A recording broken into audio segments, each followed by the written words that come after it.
ఈరోజు మా గణపయ్యకి అయితే మంచిగా మేము కూరగాయ దండలు అయితే కుచ్చి శాకంబరి గణపయ్యని అయితే చేసేసినాము. ఈ కూరగాయలన్నీ అలంకరించి ఇంకా ఇలా చేసామో చూడండి. సోరకాయలు, మళ్ళీ దొండకాయలు, బెండకాయలు, అన్ని తీట్ల కూరగాయలు, కరివేపాకు, కొత్తిమీర, ఇలాగా అన్ని కూరగాయలతోటి మేమైతే ఇంకా ఇట్లా అలంకరించినాము.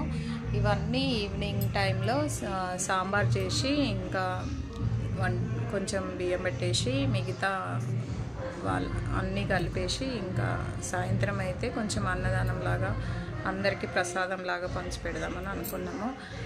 ఇంకా చూస్తుండగానే ఈరోజు 9వ రోజు వచ్చేసింది. గణపతిని పెట్టేటప్పుడు కొంచెం టెన్షన్గా ఇలా చేస్తాము, ఏందో హడావిడిగా కొంచెం తెలియకుండానే భయం అట్లాంటిది ఉంటుంది. చేస్తూ ఉంటే అన్నీ అలవాటు అయిపోయినాయి. ఇంకా లాస్ట్కు 9వ రోజు అనగానే అయ్యో వెళ్తుందేమో ఇంకా గణపతి అనేది అయితే టెన్షన్, భయం. ఎందుకంటే ఇంకా గణపతిని ఇచ్చేయాలి కదా,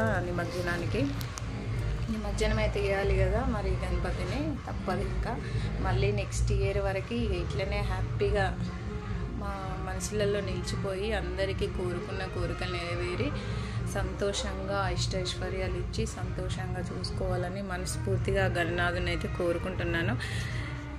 ఇంకా రేపు మేమైతే 9 డేస్కి నిమజ్జనం అయితే చేస్తున్నాము. మేము ఎలా అలంకరించాము ఏంటి కామెంట్ అయితే చేయండి.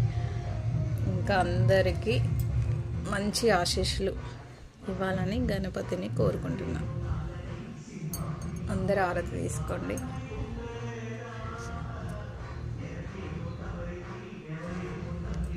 వీడియో నచ్చితే లైక్ చేసి, షేర్ చేసి, సబ్స్క్రైబ్ చేయండి.